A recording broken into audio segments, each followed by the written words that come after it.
I always believed the most dangerous moments in a marriage were the loud ones. The screaming, the slammed doors, the threats to leave. I was wrong. The moment that destroyed my marriage was almost completely silent.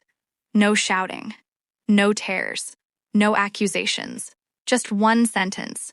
"Thank you for finally showing me the truth."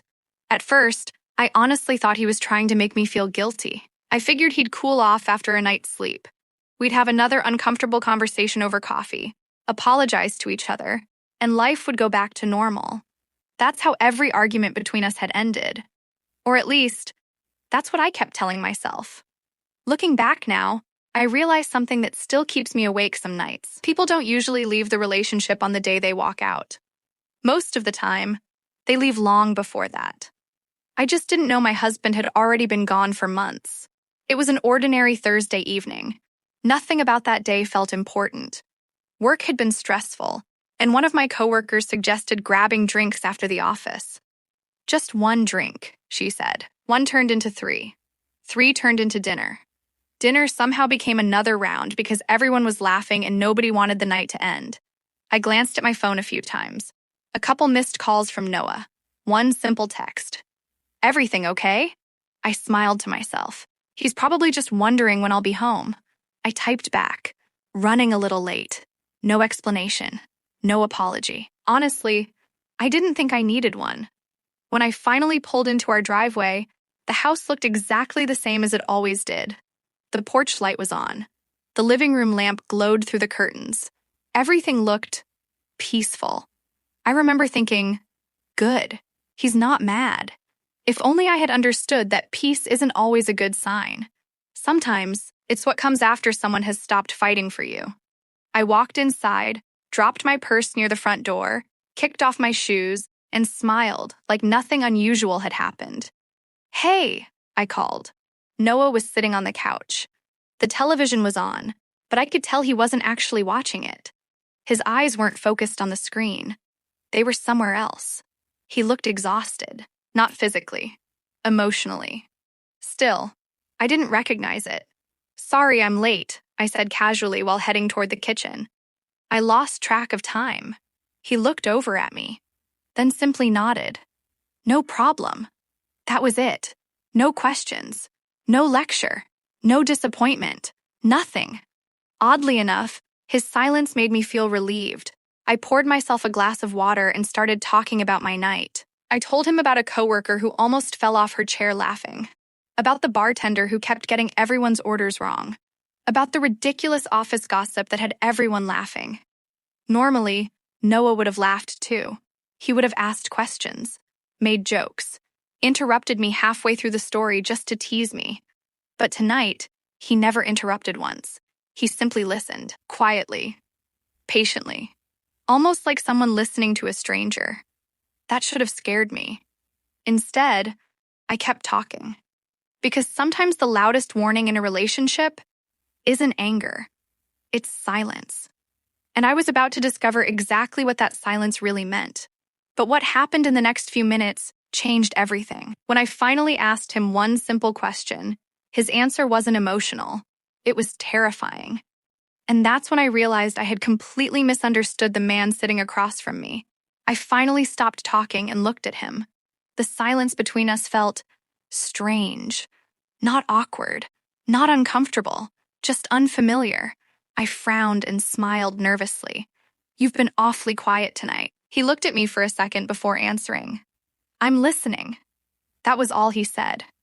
4 simple words. But something about the way he said them made my stomach tighten. There wasn't any frustration in his voice. No disappointment. No sarcasm. Just calm. Too calm. I laughed softly, trying to shake off the feeling. "Okay, what's going on?" He shrugged. "Nothing." Normally, that answer would have started an argument. I'd keep asking. He'd finally admit he was upset. I'd defend myself. He'd explain why he felt ignored. And we'd spend the rest of the evening going in circles. But tonight, he didn't seem interested in arguing. That should have been my first clue. Trying to pull him into a normal conversation, I sat across from him. "If this is about me staying out late again," I sighed, "I already told you.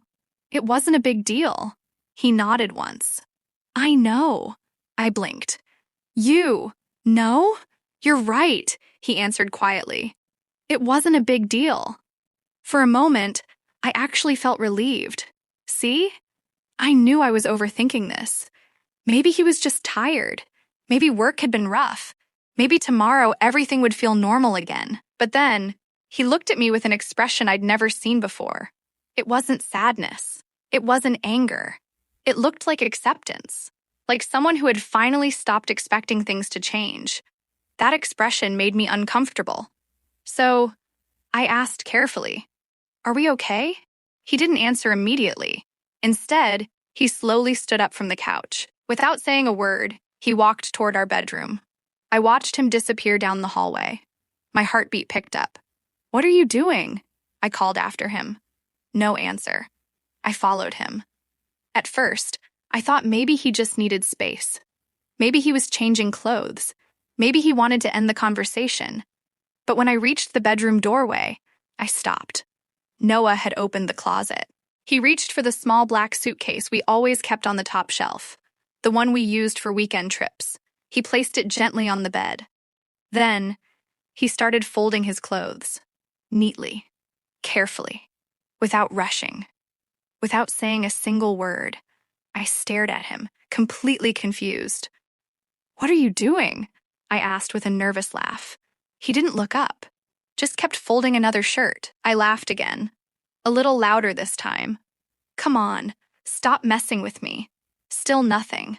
That's when my smile disappeared. The room suddenly felt colder. For the first time that night, I realized this wasn't another disagreement. This wasn't another silent treatment.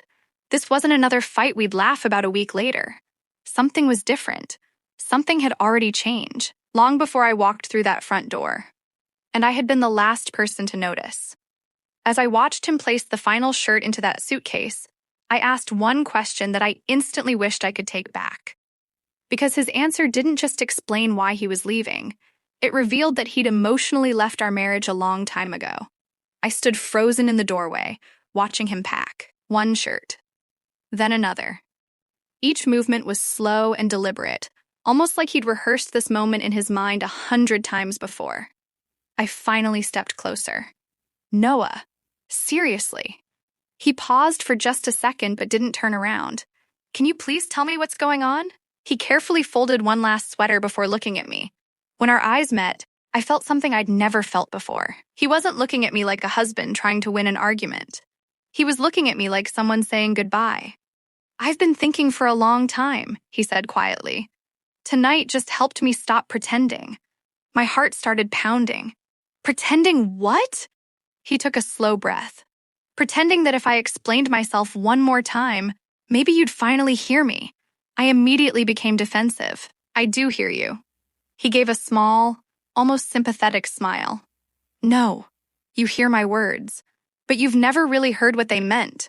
His calmness frustrated me. "So you're leaving because I came home late?" He slowly shook his head. "If that's what you think this is about, then you've just proved my point." I crossed my arms. "Then explain it to me." He looked around the room for a moment before answering. "Do you know how many conversations we've had where I told you I felt alone?" I opened my mouth. Nothing came out. How many times I said I missed spending time with you? How many weekends became work dinners, girls' nights, office parties, or something else that mattered more? I wasn't asking for perfection. I was asking to matter. His words landed harder than I expected. I tried to defend myself. I was building my career. I wasn't trying to hurt you. I never cheated. I never lied. I always came home. "I know," he replied softly. "And that's what made this so confusing. You weren't a bad person. You just stopped choosing us." The room fell silent. I looked away because I couldn't hold his gaze anymore. Somewhere deep inside, I knew he wasn't talking about one late night. He was talking about hundreds of small moments. The birthdays I cut short because of work. The dinners I canceled.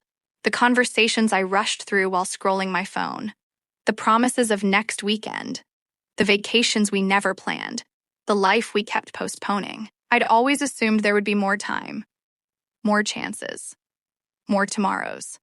But standing there, watching that suitcase fill up, I realized something terrifying. Maybe we'd already run out of tomorrows. Noah zipped the suitcase halfway and rested his hand on it. I spent years hoping you'd notice I was hurting. I kept believing that if I loved you enough, you'd eventually choose this marriage the way I did. He smiled sadly.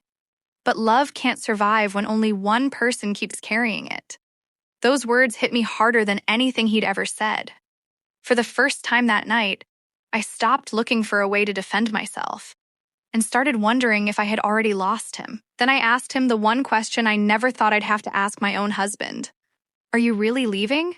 His answer wasn't loud. It wasn't dramatic. But those next few words completely shattered everything I believed about our marriage. I looked at him, barely able to breathe.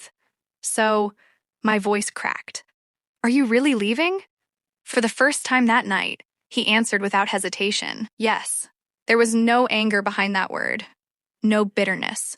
Just certainty. I took a step toward him. Noah, please. We're just having a bad week. We've been through worse than this. We can fix it. He looked at me with the kindest expression I'd ever seen, and somehow, that hurt even more. I wanted to fix it, he said quietly. I wanted to fix it 100 different times. I just couldn't do it alone. Tears started filling my eyes. I didn't know you felt this way. He lowered his head for a moment before answering. I know, and that's exactly why I'm leaving. I shook my head. No, that's not fair. You should have told me. A faint, tired smile appeared on his face. I did. So many times. You just heard every conversation as criticism, when all I was asking for was connection.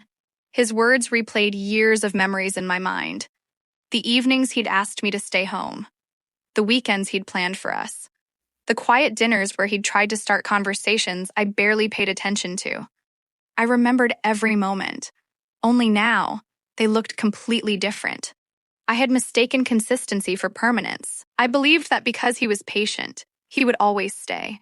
I confused loyalty with endless tolerance. I thought love would keep waiting for me forever. I was wrong. Completely wrong. I wiped away my tears and reached for his hand. Please, give me one more chance. I'll change. I promise. He gently held my hand for a brief moment, then slowly let it go. I believe you want to. He paused.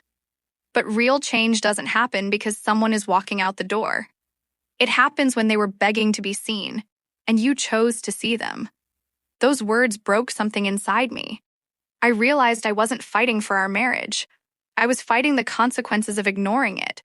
Noah picked up his suitcase. He walked toward the front door. Every step echoed through the house that suddenly felt far too quiet. I followed him, desperate to stop this from becoming real. When he reached the doorway, he turned around one last time. Our eyes met. Then he smiled. Not a happy smile. Not an angry one. Just the smile of someone finally putting down a weight they'd carried for far too long. Thank you, he said softly. I stared at him. For what? For showing me the truth. The truth? He nodded. I kept believing that if I loved you enough, one day you'd choose this marriage the way I chose it. But tonight, I finally accepted that you've already made your choice. He opened the front door. Cold evening air rushed into the house. I whispered his name one last time. Noah. He looked back. I hope you find the happiness you were too busy to find with me. Then, he walked away. No shouting. No slammed door. No dramatic goodbye. Just the quiet sound of footsteps fading into the night. I stood there for what felt like hours. The house hadn't changed. The furniture was still there.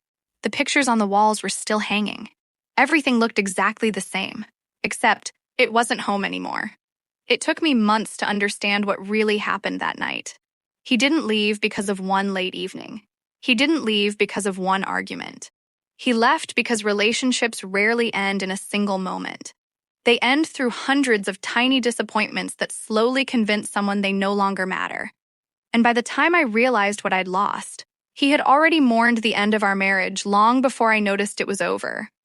If there's one lesson I learned from losing the person I loved, it's this. Never mistake someone's patience for permission to keep taking them for granted. The people who love you the most often stay quiet the longest. But once they finally stop asking to be seen, there's a good chance they've already said goodbye in their heart. And sometimes, the loudest ending is the one that happens in complete silence.